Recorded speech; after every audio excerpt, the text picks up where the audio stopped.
So this story is about a month old and somehow I missed it, but I thought it was worth a video anyway. Professor who tweeted against PC culture booted from New York University.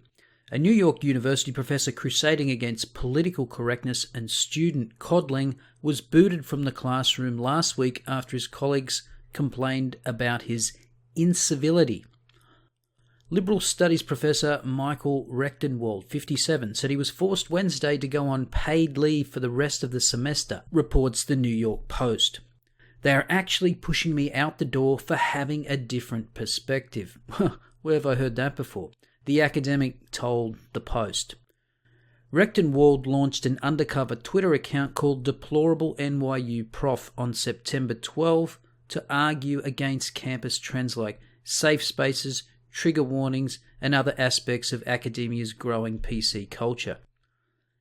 He chose to be anonymous. He explained in one of his first tweets because he was afraid the PC Gestapo would ruin me if he puts his name behind his conservative ideas on the famously liberal campus. Notice how anything that's not far left-wing nut jobbery is now considered conservative? I remember once on my Facebook I posted a story about a kid who changed his pronoun to His Majesty because I thought it was funny, he told the Post.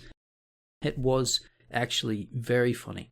Then I got viciously attacked by 400 people. This whole milieu is nauseating. I grew tired of it, so I made the account.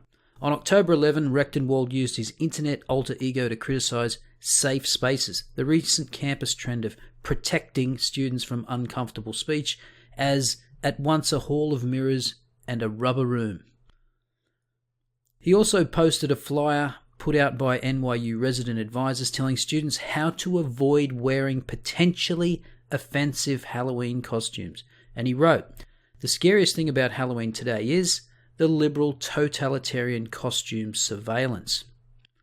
And here is a copy of that flyer, 6 ways to pay attention this Halloween. As if you have to pay attention to anything on Halloween except having fun.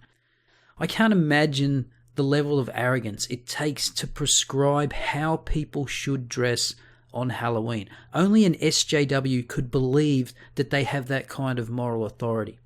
The proper response to this would be to put out a flyer that says 6 ways to go fuck yourself if you want to tell people how to dress on Halloween.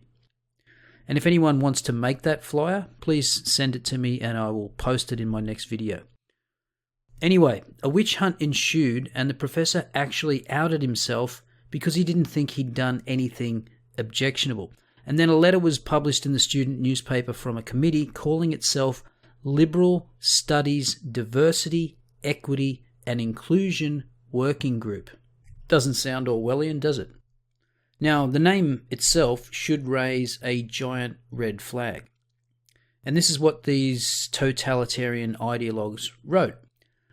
As long as he airs his views with so little appeal to evidence and civility, we must find him guilty of illogic and incivility in a community that predicates its work in great part on rational thought and the civil exchange of ideas, they wrote. Do these people actually read what they write? Since when has logic and civility permeated the world of social justice? We seek to create a dynamic community that values full participation. Such efforts are not the destruction of academic integrity, Professor Rechtenwald suggests, but rather what make possible our program's approach to global studies, they argued. Well, of course, participation is only open to those that drink the social justice Kool-Aid.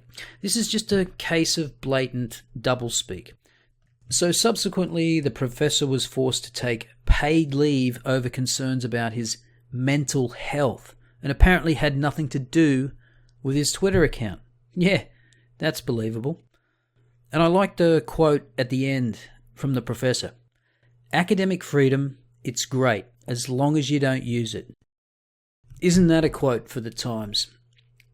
Now, the title of the video is The Ministry of Conformity, Inequity and Exclusion. And of course, it's a reference to George Orwell's 1984. And in that book, you might remember there was the Ministry of Love, the Ministry of Peace, the Ministry of Plenty, and the Ministry of Truth.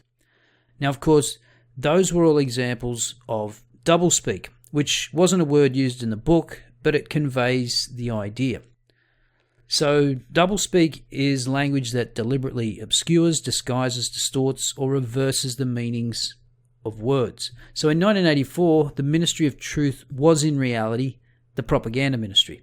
The Ministry of Love was actually responsible for inflicting torture and misery, and it's where the infamous Room 101 is located. The Ministry of Peace is responsible for waging war, and the Ministry of Plenty actually rations food supplies. So in the article, the Diversity, Equity and Inclusion group is probably better described as the Conformity, Inequity and Exclusion group, because they want ideological conformity. Their idea of equity is to treat people differently based on their identity and to exclude anyone that doesn't conform to their formulations of conformity and inequity. Now, you may be attuned to this idea already, but if you're not, when you hear words like diversity or inclusion from social justice warriors, think of the complete opposite of those words, and then you'll have a better idea of their real intent.